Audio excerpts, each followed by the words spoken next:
So it is 2021 and the PGA Tour season has officially started with the first event in Hawaii, and we saw Jon Rahm has changed his clubs, well, his entire equipment manufacturer and also his clothing from TaylorMade and Adidas over to Callaway and Travis Matthews.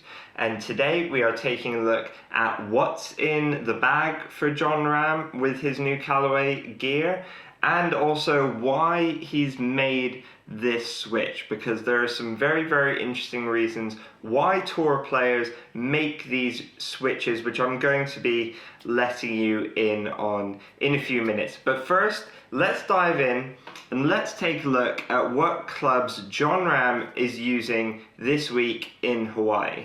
So let's start out with the driver. Jon Rahm is using the Callaway prototype triple diamond. This, I think, is the Callaway Speed. It's being called the triple diamond. I believe it's the Callaway Speed low spin version, which Callaway Epic Speed, that is, which we did talk about in one of the previous videos on my channel about the new Callaway Epic Max and Epic Speed drivers. So if you haven't seen that, maybe go check out that video. He has that in a 10.5 degree head with an Aldila Tour Green 75 gram TX shaft. This is a driver shaft Jon's used for ages and ages. You've probably seen him hitting it. It's this kind of black green shaft. Then he goes, interestingly enough, he goes to a forward, which is quite interesting, and with also the 10.5 degree driver head, it looks like Jon is trying to launch the ball a bit higher, which is not very surprising. Most PGA Tour players nowadays want to hit the ball as high as physically possible. He has the forward in a Callaway Maverick SV. And this is in a 16.5 degree head, obviously, with a bit of extra loft. He has this again in the same Aldila Tour Green 75 TX shaft. Then he goes to a 5-wood Callaway Maverick SV, same club head but in 18 degrees, and the shaft in this is a graphite design Tour AD DI Black, it's called, which I think is quite a popular shaft. Again, I believe kind of Rory tried a similar shaft to this for a while. Might just be a new version. But then, interestingly enough, he goes into the irons. He has a 4-iron in a Callaway UT prototype, so utility club, and which is like a driving iron. Then he goes into a Callaway Apex prototype set, which we have not seen pictures of, I don't believe, at the moment. If I can find some pictures, I'll put them up on screen whilst I'm editing this, but I don't believe I've seen photos of that yet. But interestingly enough, he has the Callaway UT Proto in a 4-iron, but then he also goes 4 to pitching wedge in the Apex Pros. So anyway, shafts, he has these in the Project X Rifle 6.5. Apparently he's to be decided on whether to use the utility or the standard 4-iron. So he's been testing them out, and you know that utility is probably going to go a bit further, a bit higher, but he'll have a bit more control, a bit more spin with that other 4-iron of the Apex set.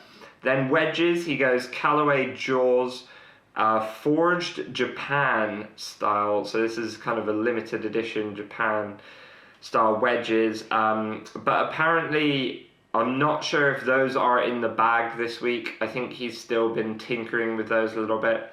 Again, exactly the same shafts to his irons.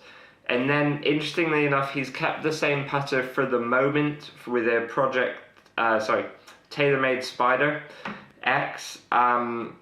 This is just, I'm guessing he'll be getting fitted and doing a bunch of testing with different Odyssey putters. So just trying to find the right one, but doesn't feel quite comfortable putting it in play yet. He's then got the Callaway CSX golf ball, and apparently this golf ball is the main reason why he has changed club manufacturers If you don't know this, Jon Rahm shot a record, course record 59 at Silverleaf whilst testing this equipment. So apparently he said that the ball has really surprised him how good it is.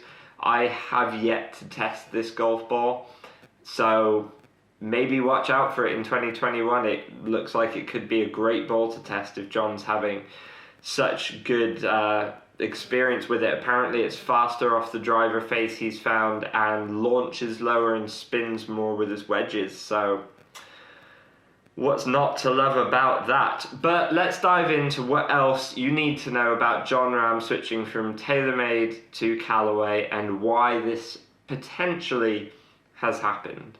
So the first reason tour players switch brands is obviously money.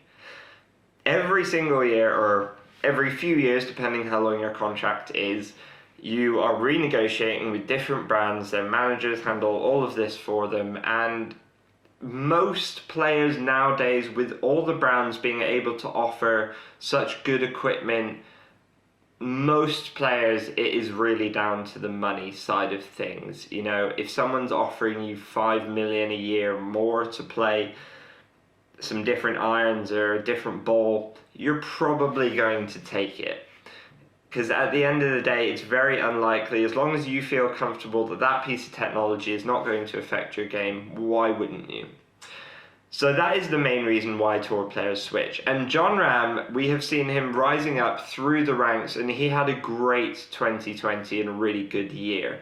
But the problem is, TaylorMade has so many huge players that they have on the books that Jon Rahm is one of the best players in the world, but in the TaylorMade book, he's maybe just scraping into the top 5. You think they've got, and I'm not talking top 5 best golfers in the world, I'm just talking about profile within golf. You think you've got Tiger Woods to pay, you've got Rory McIlroy, Dustin Johnson, and so many other guys. You've just signed Ricky Fowler for the golf ball deal. If Jon Rahm's making waves, moving up through the industry, he's number 2 in the world, won multiple times on the PGA Tour, he's going to be wanting more money. And rightly so. There's nothing wrong with that. He's been doing his part, winning golf tournaments. Why shouldn't he get paid more? But if you're TaylorMade and you have so many people to pay who have a bigger profile and impact in the game of golf, you might not be able to do it all the time or come to agreements. Now, there's another reason that this switch could have happened, and this is just speculation, but a lot of the time, tour players, you see a lot of the biggest tour players sponsored by the likes of TaylorMade and Nike. For example, Tiger Woods, Rory McIlroy, Matthew Wolff, quite a few others. Now, just because they're sponsored by the biggest brands in golf doesn't mean that you can't earn more money being sponsored by other brands. Now, let me explain this. Nike don't like having other companies on their hats and shirts and everything else. So if you think of most tour players, they might have a different company on the front of their hat or the side of their hat or the side of their shirt or whatever it might be. Nike doesn't like this. They like for their players just to be promoting them. And that's fair enough. This is why actually Victor Hovland apparently got offered a Nike and TaylorMade contract, but actually ended up going with Jay Lindbergh and Ping because he was actually able to be then sponsored by a bunch of other brands included. So it's kind of 2 brands on the one side, and although they're very big brands and they're going to be paying you a lot, I have no doubt about that. But 2 brands competing maybe against 6 brands, where if you're paid 20% less by each of the 6 brands, you're still going to be earning quite a lot more than if you're just sponsored by 2 brands.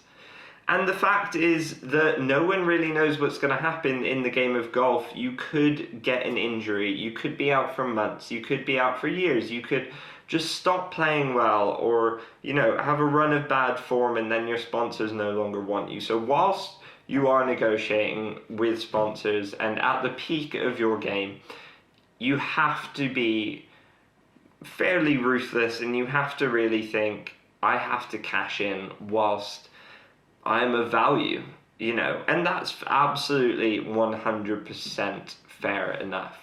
It's going to be really interesting to see Jon Rahm playing with these clubs. It's going to be weird seeing Callaway written on his hat, and it's going to be very interesting to see how he performs through the next few months. Now, equipment switches don't always work. We've seen Rory McIlroy go from Titleist to Nike, and when that happened, his game dropped off a cliff. We've seen, who did we see? Well, it's happened to Tiger when he went to Nike. It's happened to Justin Rose when he went to Honma, that for whatever reason, I don't know why, apparently he wasn't very happy with the equipment he was using. I don't know why that was.